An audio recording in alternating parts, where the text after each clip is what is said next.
can't tell anyone except my agent Barry. Damn it, Barry, they'll kill her! You're my best friend, and I'm worried that you're not right in the head. The ransom is a manuscript I supposedly wrote that's coming true before my eyes. It happened just the way it was on that page. So dark. I have found only a few scattered pages. I want the entire manuscript. The deadline is in 2 days. I found Mr. Wake's pages.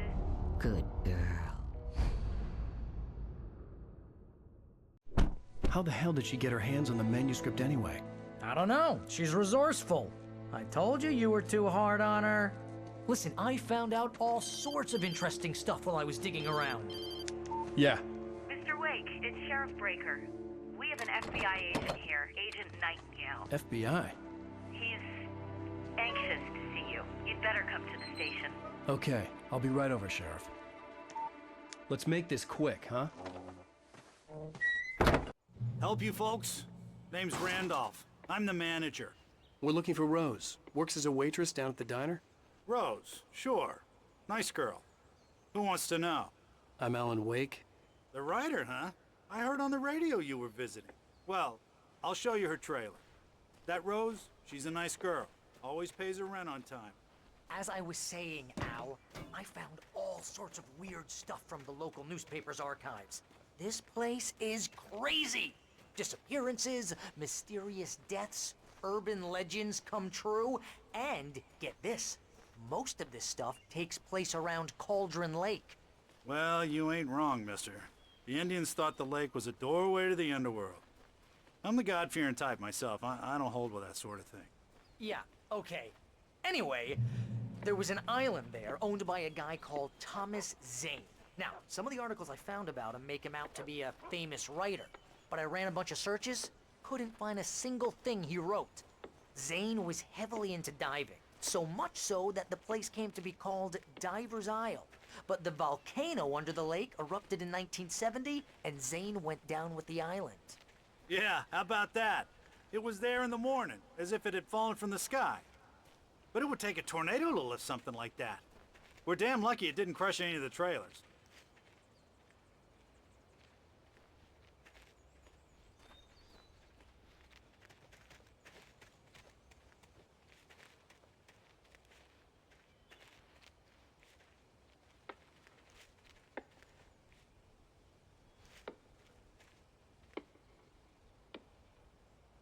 It gets better. A local girl, Barbara Jagger, drowned in Cauldron Lake just a week earlier. They were lovers. Sure, Jagger's a local spook story. The Scratching Hag comes for you in the dark. Childish stuff like that.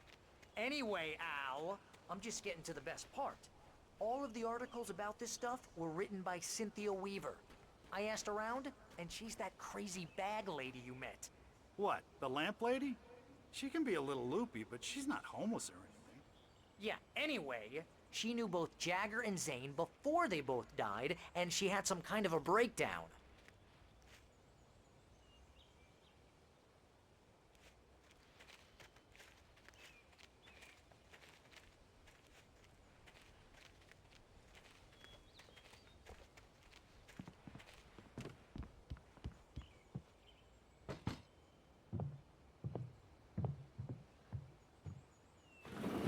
Welcome to...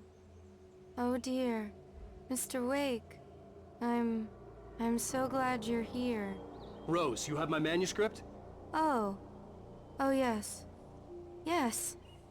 Please, come in. Hey, this is really good. Rose, Yes, my manuscript. I really need it. I understand. I know what you need. A muse to inspire you. Oh, for Barry? She doesn't have anything. Yeah, hey, Al? Al, what's... Oh... Barry! What? What?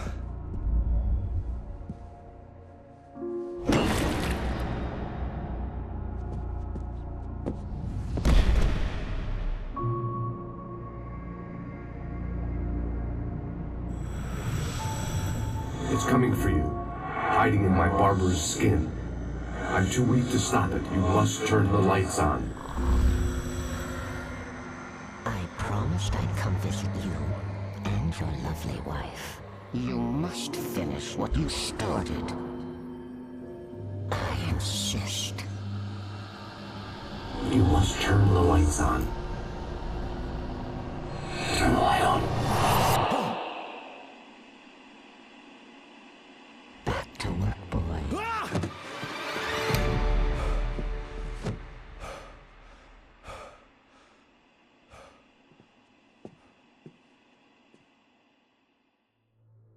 I felt nauseous, hungover.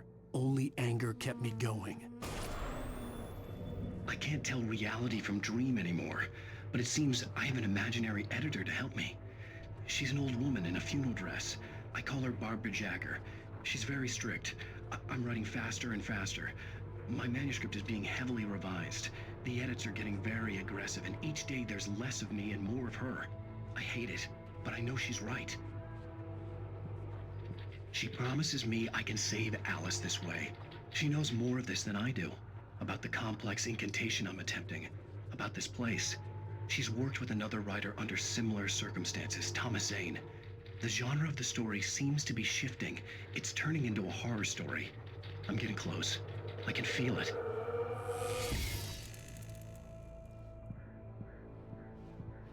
Rose took a day from me. I had less than 12 hours left to meet the kidnapper.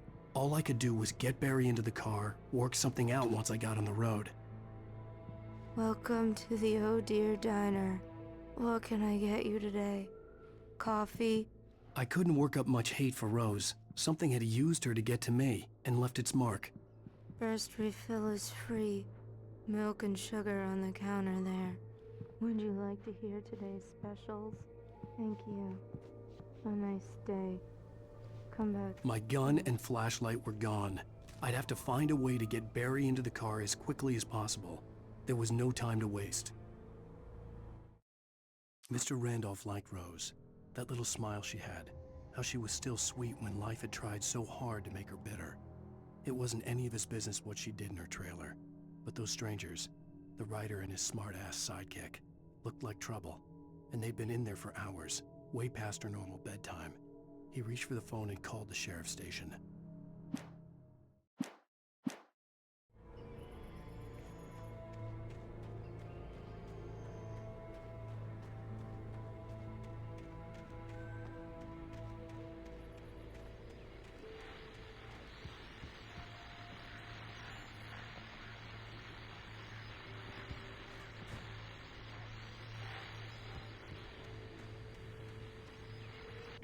I just stepped outside to catch a breath of fresh air. Let me tell you, the weather's getting heavy. Nights like this make me especially glad I'm here talking to you and not home in bed. Once the weather takes a turn like this, I can't sleep at all. It's all tangled bed sheets and dark thoughts, punctuated by the occasional plunge into nightmare. Is it just me? Well, perhaps it is. But I hope I can make the night a little bit easier to get through. Caller, you're on KBF FM.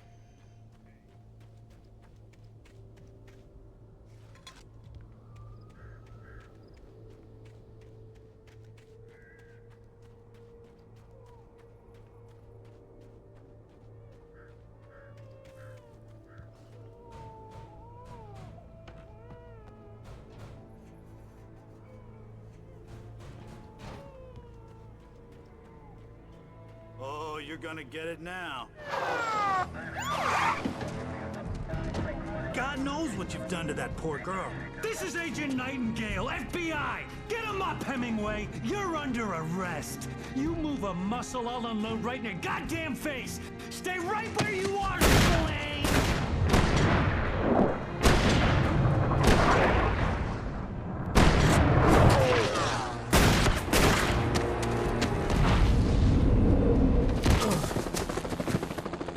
What are? I'm standing right here, you goddamn maniac!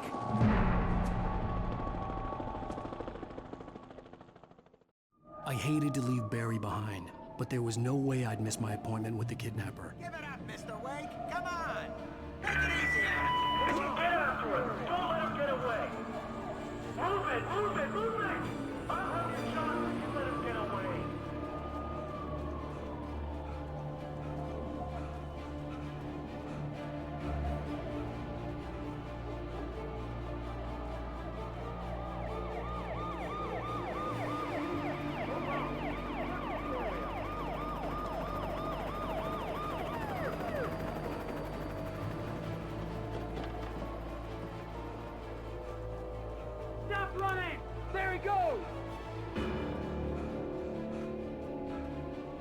Okay, men, keep your eyes peeled. He's gonna try to make it through here. Where is he? Oh, damn.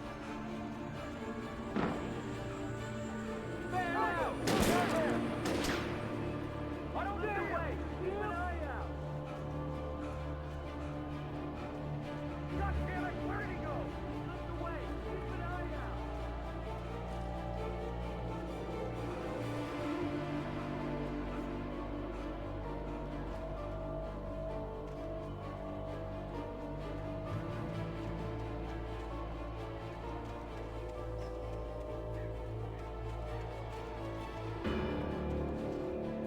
He's gone. Come on, guys. We need to head him off.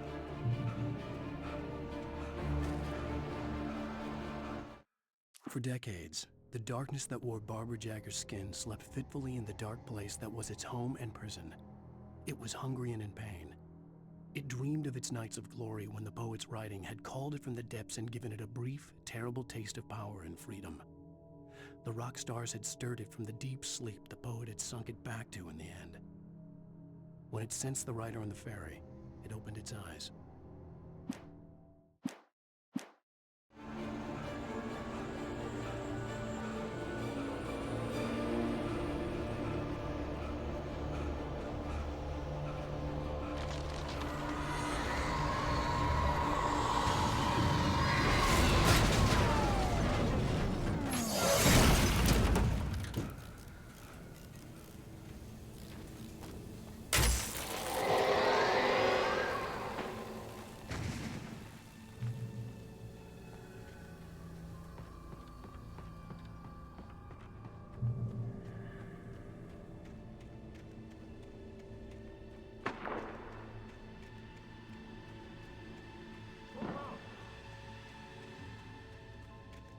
Search the area.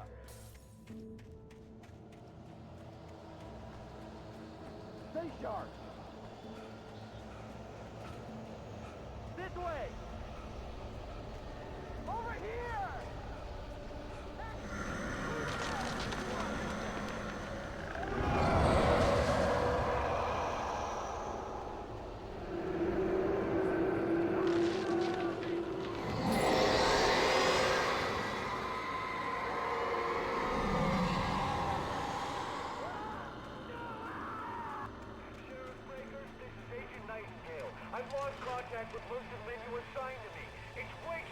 This horror was everywhere I went, circling me. The cops didn't stand a chance. They were after a writer, not a monster.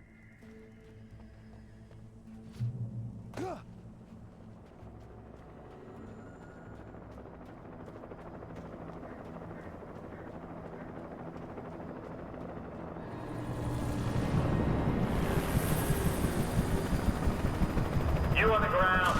Hold it right there. There's nowhere to run. Freeze!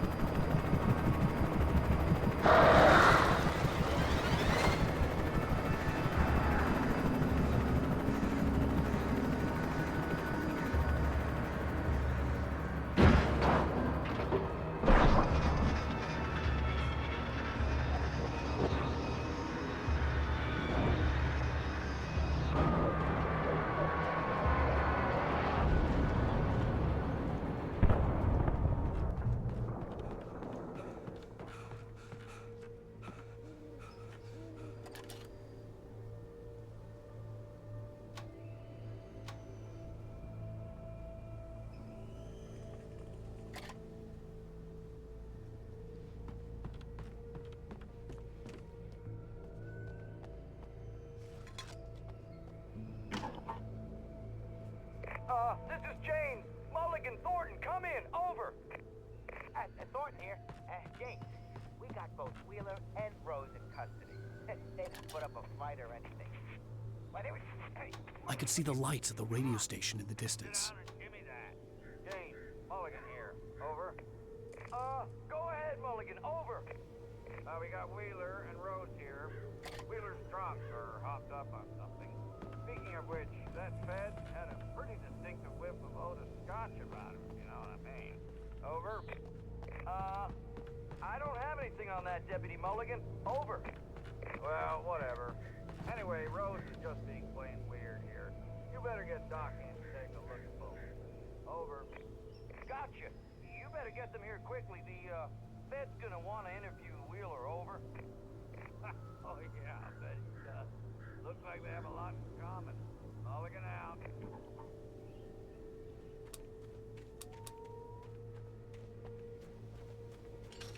I imagined that the broadcast tower in the distance was part of the local radio station. Maine seemed like a decent guy. Perhaps he could give me directions to the coal mine.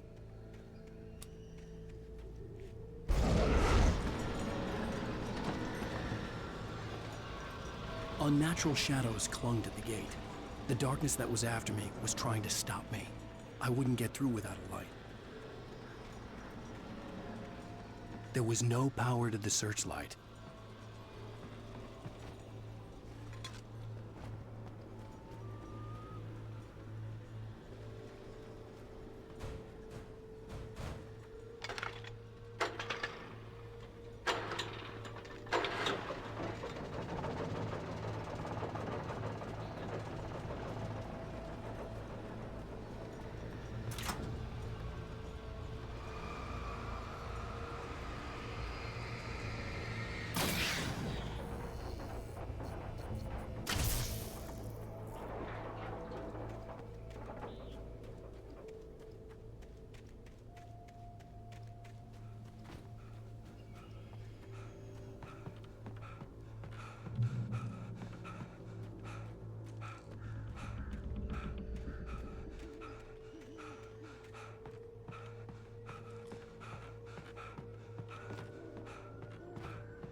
It took me a moment to recognize the flashbang grenades.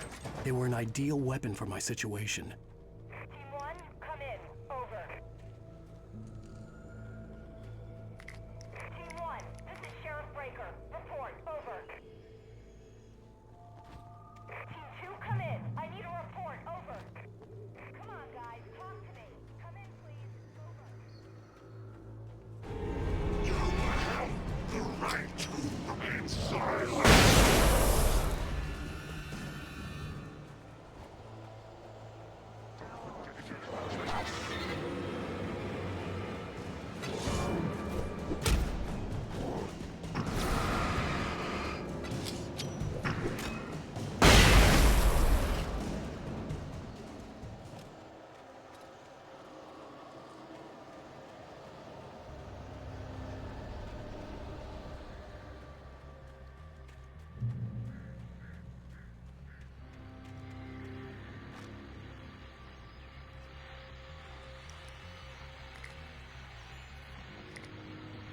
And here's another call.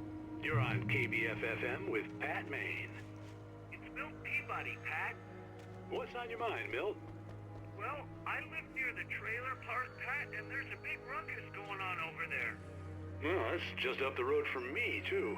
What's going on, do you know?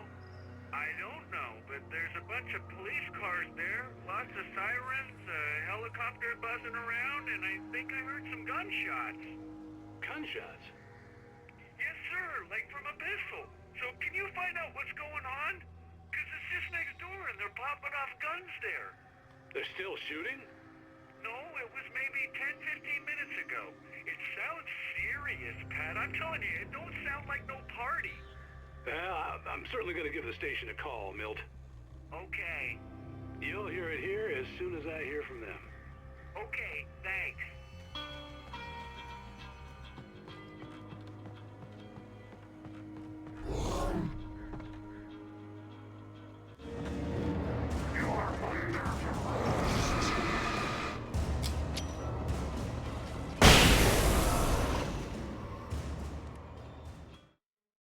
Touched by the dark presence, Rose was lost in a dreamland where everything was drawn in black and gray crayons.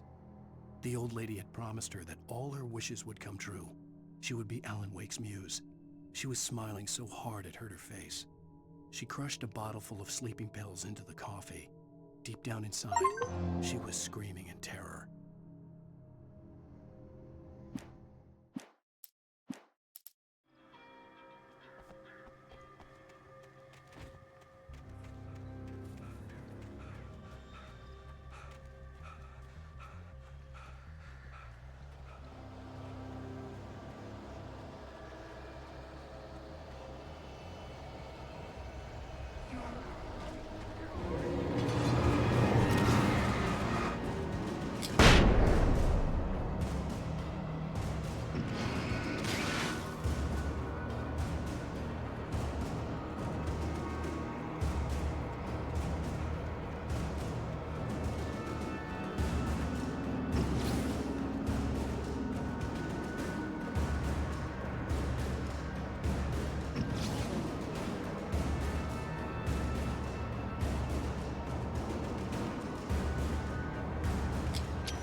I hope Maine could lend me a car to get to the coal mine.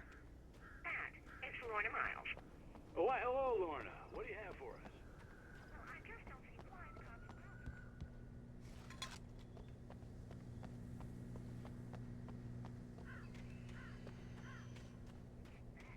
The sheriff should be helping us normal citizens instead of wasting resources on those people.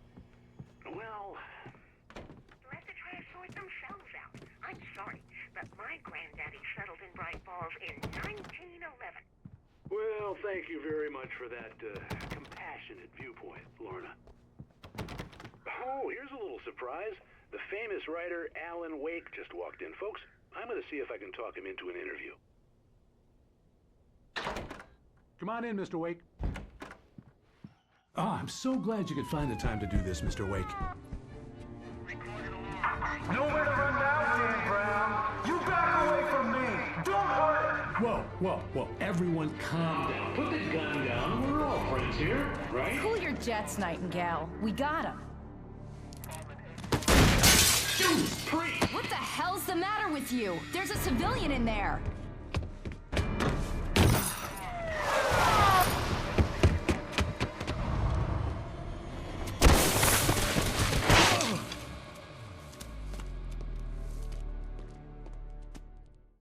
I'll get you yet, even if it kills me. You hear me? You hear me, H.P. Lovecraft? I had fallen off so many cliffs it was ridiculous. That's what you get for naming a book The Sudden Stop. It was probably good I hadn't had the chance to tell Maine where I was going. Nightingale stared through the broken studio window into the dark woods. He turned around, started to walk out, but Maine grabbed his arm. "Young man, you almost shot me. You don't shoot off rounds at people like that. What's the matter with you?" Nightingale shook his arm free, marched out. His cheeks burned with rage and humiliation. I'd have to lose the cops and find my own way to the mine.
There was no sensible reason for the power company work lights to be here. It was almost as if they'd been left for someone like me to use.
The bulldozer's engine roared to life. Mud and rocks flew as it fought for traction. It crashed through the concrete wall and landed heavily in the yard. If it were an animal, it would have shaken its head after the impact, fixed its eyes on me, and charged. Of course, it had no head, nor eyes. Shadows crawled on its form, twisting it into a monster. Then, it came for me.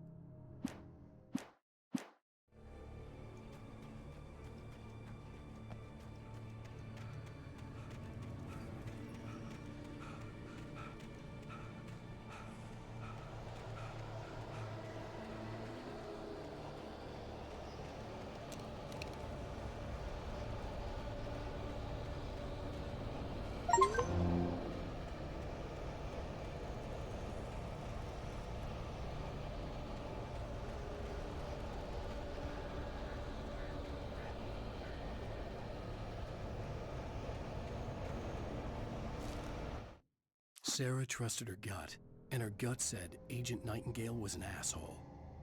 He felt wrong, and it wasn't just the smell of stale booze. It was in the way he flashed his badge, pulled rank, the look in his eyes when he wanted answers. Where was Alan Wake? What was this about an accident? Where was his wife? And most importantly, why did she let Wake go? He wouldn't answer her questions. Federal business was all he'd say.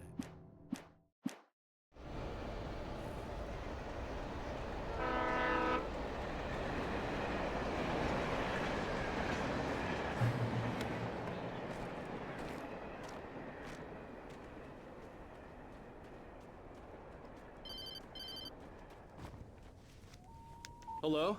The most stubborn man I've ever met. Alice? Alice? Alan. I'm so afraid. Keeps me in the dark. Please help me. I look at you, Alan, and it's not you. Something else. Looking out from behind your eyes. Alice, I'm here. I'm so alone here. It's all gonna go to hell. You need to be careful. Cooperate. The connection had been terrible, but that wasn't the only thing that hadn't been right with the call. She sounded wrong somehow, but she had called me. The pipe wrenched itself loose from the bridge's steel framework. Wrapped in darkness, it floated in midair, twitching.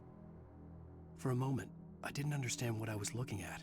The heavy object lurched at me with impossible force. I threw myself out of the way, but just barely. When I turned my flashlight on it, it shook in a dark rage before it flew at me again.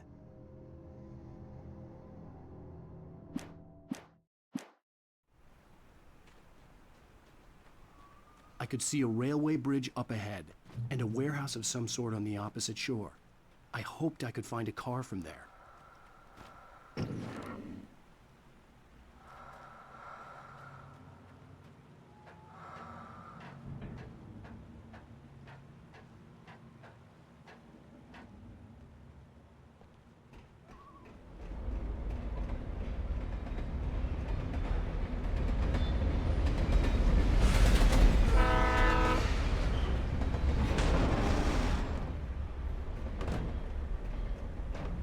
The darkness that was pursuing me was growing stronger, and it was taking over everything in its path.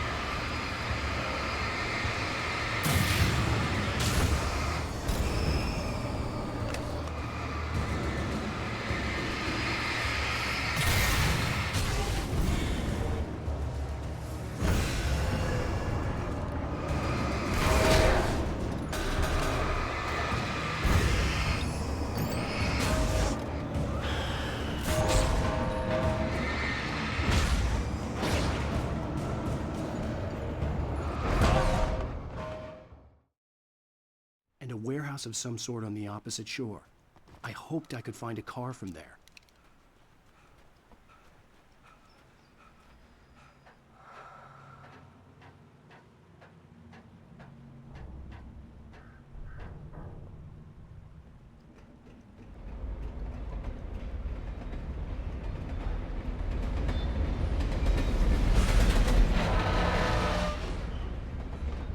The darkness that was pursuing me was growing stronger, and it was taking over everything in its path.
I slammed the door shut right in his smug face. He pleaded for me to open the door. True to form, the asshole actually thought I would obey. I had no sympathy left, no guilt either, not for him. I took a moment to savor the scream. I bet I had a smile on my face. It was all that I had time for. The dark presence was inside the lodge with me.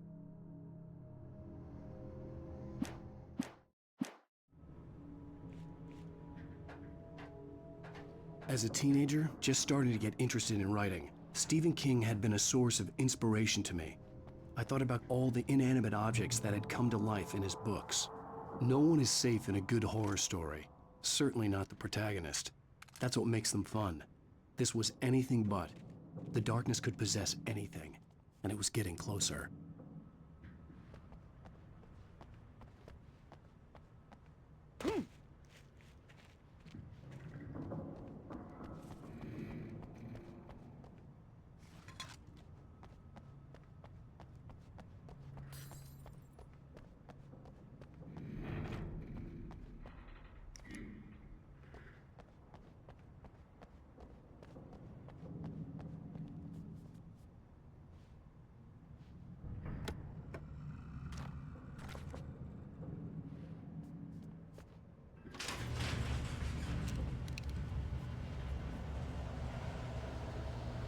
Did you call 911?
We take the facts of our existence for granted, unaware that they are merely a thin veneer of desperate self-delusion, covering a vast cosmos of madness and horror. All too often, the stars are right. In Night Springs. Tonight's episode, a family occasion. Journalist Alvin Derleth's trip to study the local customs of an insular community in Night Springs has been less than successful. Until tonight. Well, I'm glad you changed your minds about this. Ancient customs, local mythology. My editor loves this kind of stuff. Well, Mr. Derleth, we don't want to feel like we're on exhibition, but you have demonstrated the seriousness of your intent. Oh, I am serious. Really, just do your thing. I'll stay out of your way and observe. Actually, I thought you could assist us. I'm afraid we are a man short. It would provide you with an intimate perspective. Could I really? Of course, Mr. Derleth. Well, I guess that's the least What would I have to do? Oh, here. Let me show you with a kiss.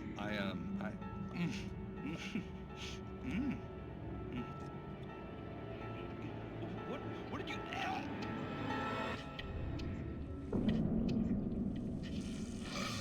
Oh, Mr. Derleth, you have well pleased Nixie Perka, the dweller in flesh. Your body shall host 1,000 young, and all shall be glory.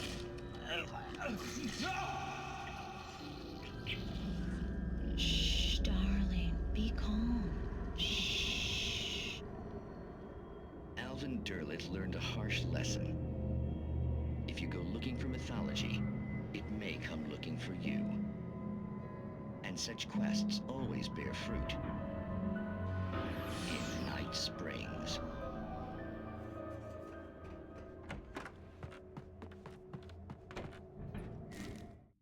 The darkness surged towards me, sucking everything loose from the ground into its depths, tugging at my clothes. I saw the flare the kidnapper had dropped and threw myself towards it just as I felt my feet leave the ground. The darkness embraced me with the force of a tornado. Somehow I managed to light the flare. The darkness roared and cast me away. I fell toward the dark waters of the lake far below.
I had never been this glad to see the sunrise. I had a couple of hours to get to the coal mine.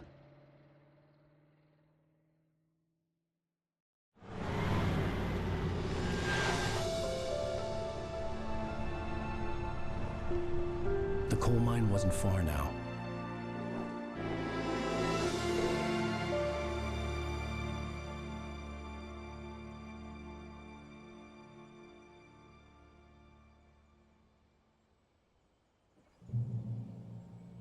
Today, I would meet the kidnapper, and he would give me Alice. I wouldn't give him any other choice.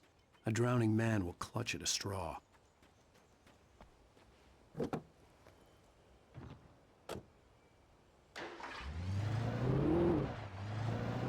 Little by little, without realizing it, I'd come to believe that the story in the manuscript was coming true.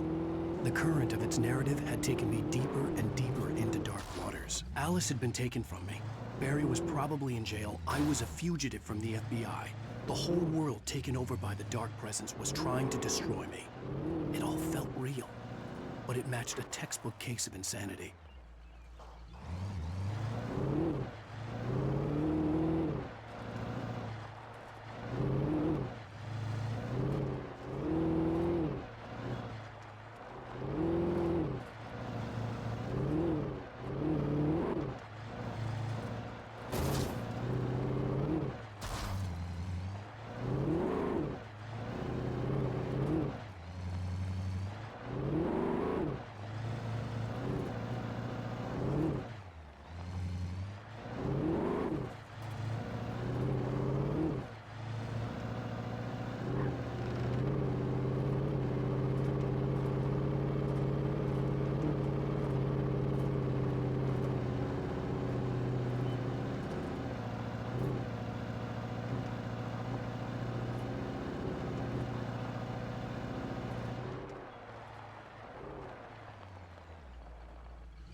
This is Pat Main, and you're listening to KBF-FM. Folks, I want to apologize for kind of abandoning you to that looping music track last night, but I was detained. You see, I encountered a big-shot G-man with an itchy trigger finger who could use a lesson in manners and a boot in the ass. Not necessarily in that order, either. Now, folks, I know I'm not being very informative here, and I apologize for that.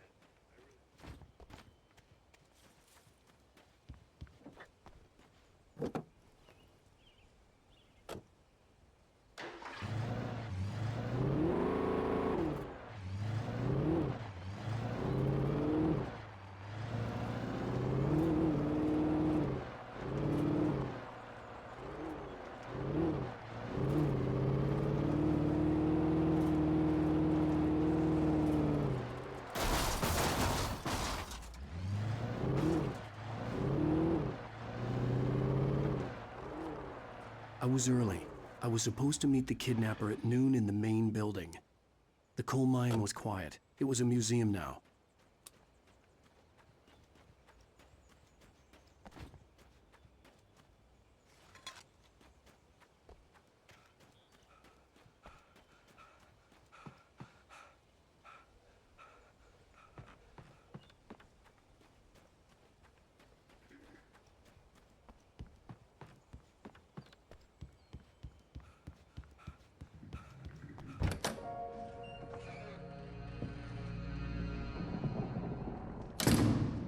I didn't want to go outside. Cops had to be looking for me. The noon sun turned the place into a sauna. The day dragged on. Different scenarios ran through my mind. Ways of how I'd torture the kidnapper to get Alice back. Or the different horrible things he could have done to her. I imagined her dead. I had no way of knowing she was still alive. It was killing me. I was running on blind hope. It was all a waste of time. The bastard never showed up.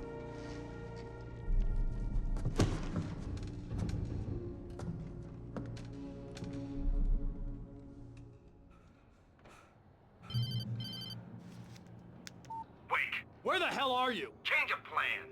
You know where Mirror Peak is? It's a big mountain north of where you are. You follow the path from the mine, you can't miss it. There's a lookout point there. I'll be waiting. I'm through being jerked around by You you. want to see your wife alive? Because if you do, you better watch what you say to me. Do we understand each other? I want to talk to Alice. Yeah, and I want the manuscript. Don't keep me waiting, Wake. Hello? Hello! Ah! I'm gonna kill him! I had to get to Mirror Peak.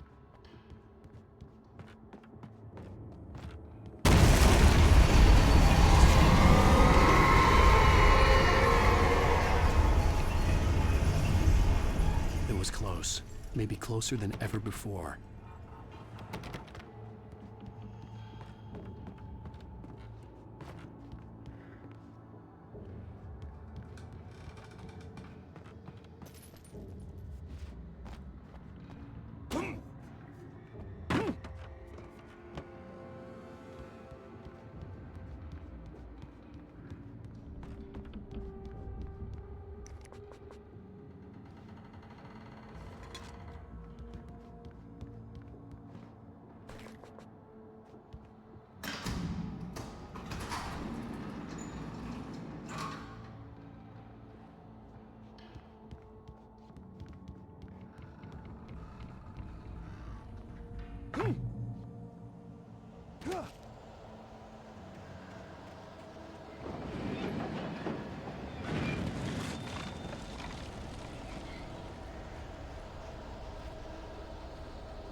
The only way to reach the hillside ahead was to go through the building. I had to find a way to avoid electrocution.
Some of the Taken retained echoes of their former selves, but these were just the nerve twitches of a dead thing.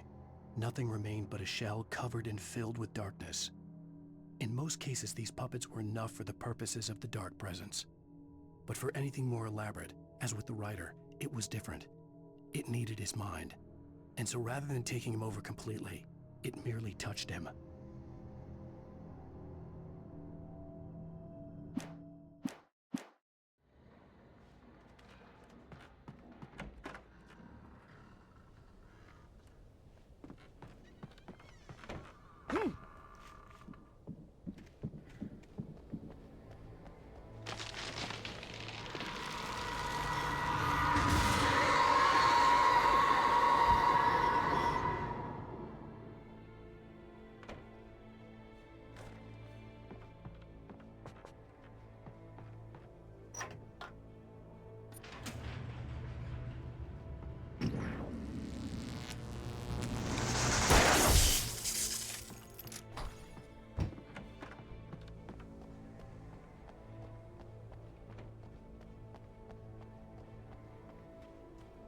There was no way the flashbang grenades were Standard Power Company equipment.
I stared through the bars of the jail cell.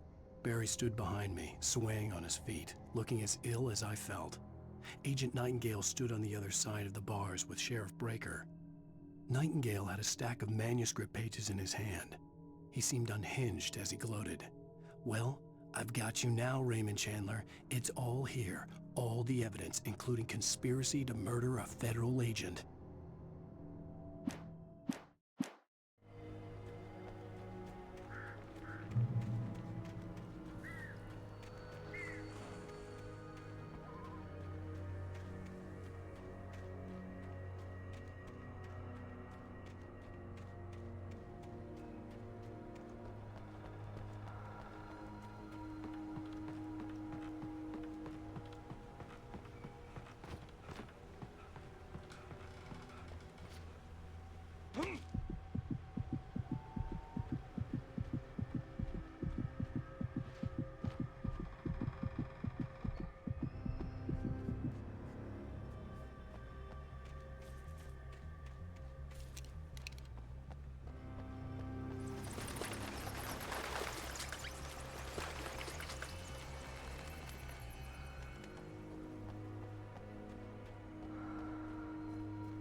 I had no real plan.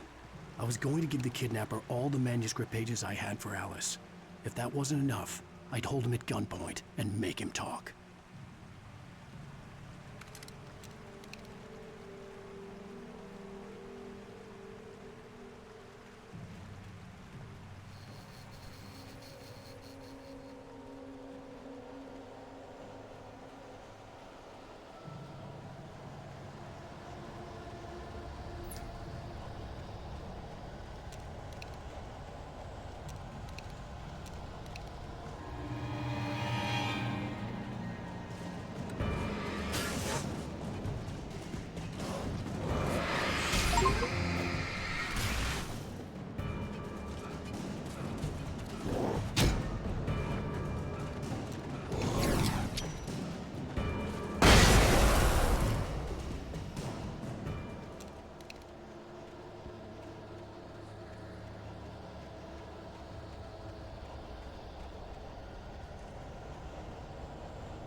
The dark presence was moving ahead of me in the same direction I was going. A cold feeling settled itself in the pit of my stomach.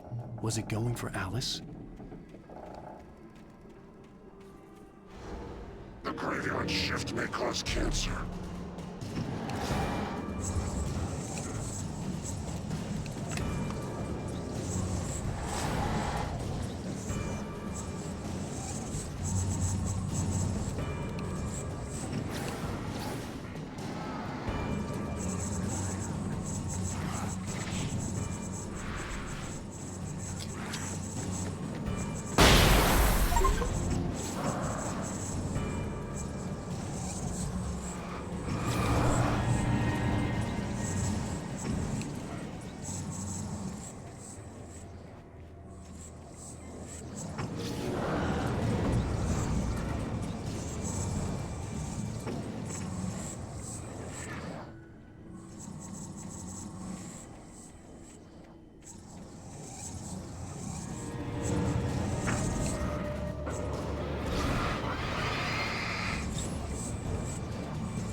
The place was dead, a ghost town. Had been for decades, maybe a century.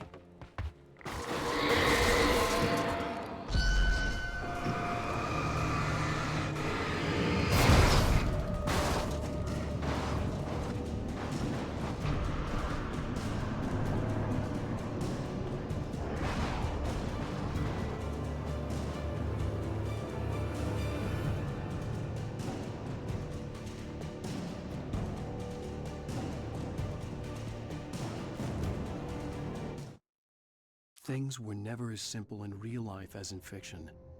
I had lost count of the times I had wished there'd be a clear reason for my writer's block. Something to fight, something to lash out on. There wasn't. I was filled with doubt. I was nothing like the hero in my books. Alex Casey had gone through his life with single-minded determination, never wavering from his goal. Even now, I was angry at myself, angry at Alice, angry at Barry. I was fumbling and I had no plan. When Thomas Zane fell for Barbara Jagger, it happened fast. She was young, vibrant, and beautiful, full of life. He had never been a very happy man, and without any seeming effort, she had changed all that. Zane felt good for the first time in his life. Everything she did was another piece of a jigsaw puzzle he hadn't even known he'd been missing. And best of all, she made the words flow, strong and sharp. She was his muse.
key for the door.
Anything outside of riding is a struggle.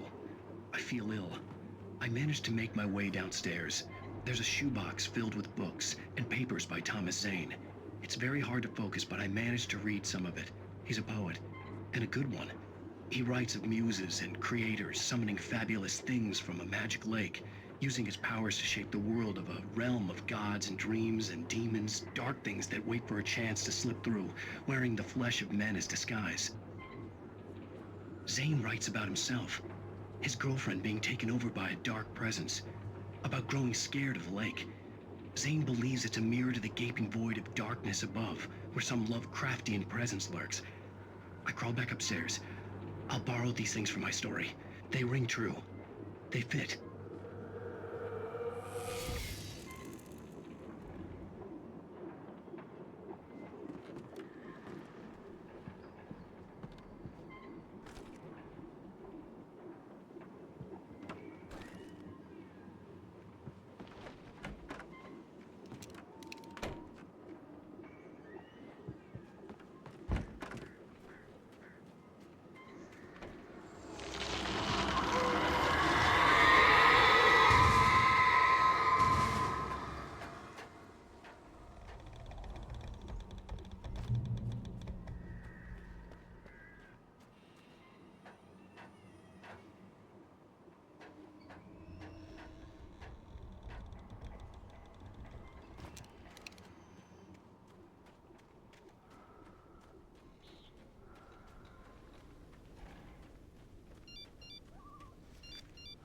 The kidnapper had sent me a text. The message was full of spelling errors and insults. It was telling me to hurry up.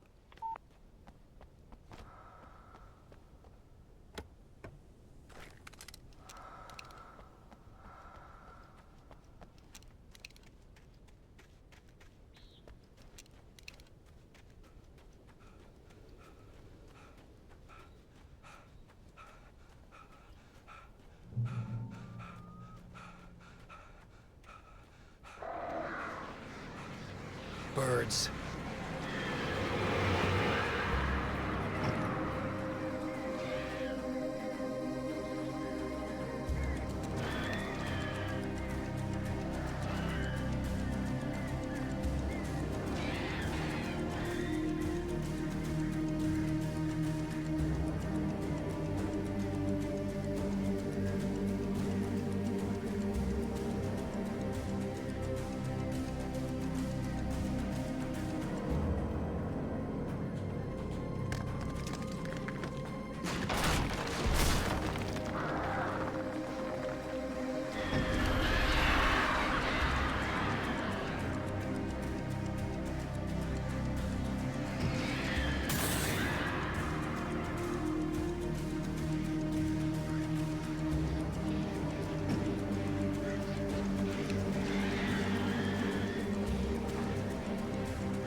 Birds.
Even behind the closed doors and curtains of his grimy room at the Majestic, the local motel, Nightingale could feel the locals' eyes on him, the unrelenting pressure of their judgment.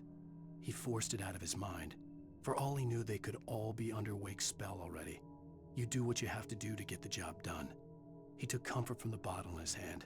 Please, he thought, just let me get through this.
I'd have to make my way up this mine shaft in order to go on. Maybe the machinery could help me with that.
Lightning flashed behind the windows of Cauldron Lake Lodge.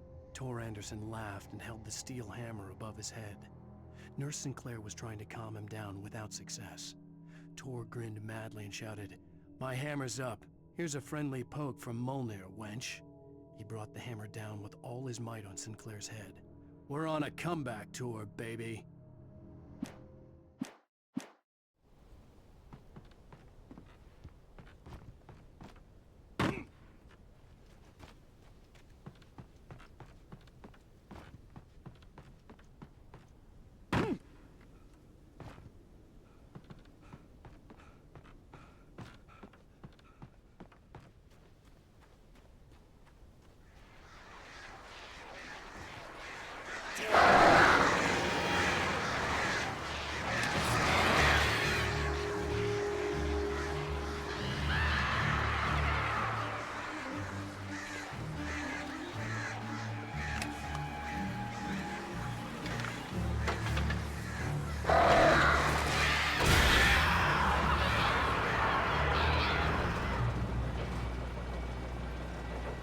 Oh, great. Another cable car.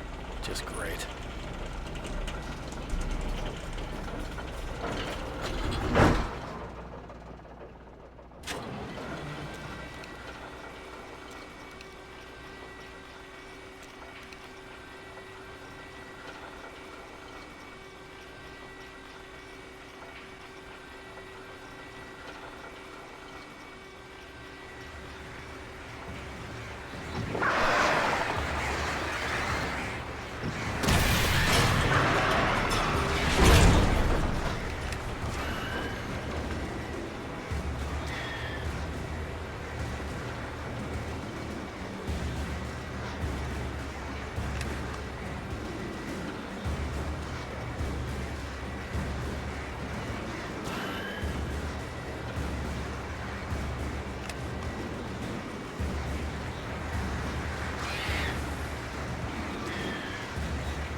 Maude had checked all of Stucky's rental cabins.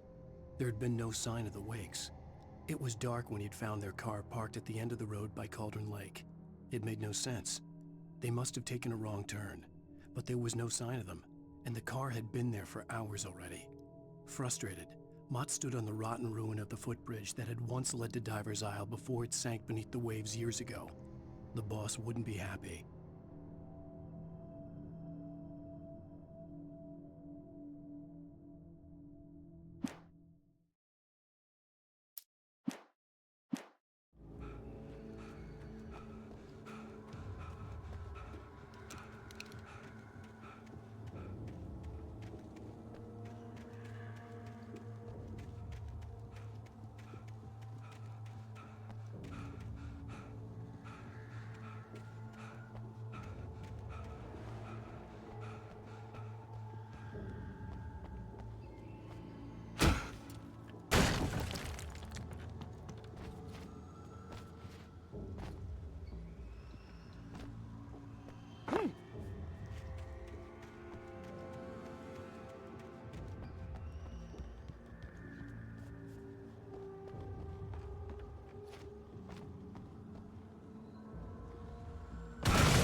I could see Cauldron Lake. I thought I could make out the spot where the island and the cabin had been. There was a light near it. It had to be a boat.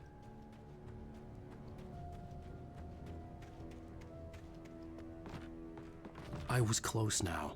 I had to get there fast. I dreaded what I would find. I tried to hold on to Alice, but her form melted away.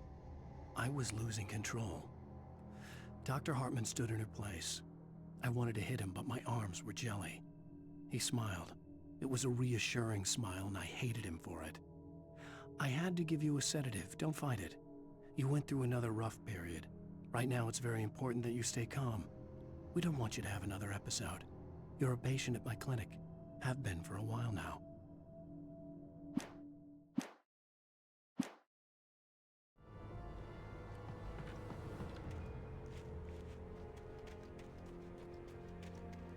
Wait! Now you? Wait! Hey, I'm here! I'm coming! No! Get away! Sorry! Please, wait! The boat! Ross didn't know who he was messing with. I didn't know. I swear, I didn't know. We don't have his wife. We don't know where she is. She's probably drowned. We just said we had her to make him play ball. You see?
Previously on Alan Wake, I'm hunted by the law. Sheriff, Wake's running. Alan, shh, baby. It was just a nightmare. Alice. There you go, Alan. Hartman. I fell. I had to give you a sedative. Don't fight it. You went through another rough period. What? Right now, it's very important that you stay calm. We don't want you to have another episode. You're a patient at my clinic. Have been for a while now. The shock of your wife's death triggered a mental illness. No, you're lying. You're suffering from various symptoms of undifferentiated schizophrenia. Bastard. It's okay, Alan. Just let go.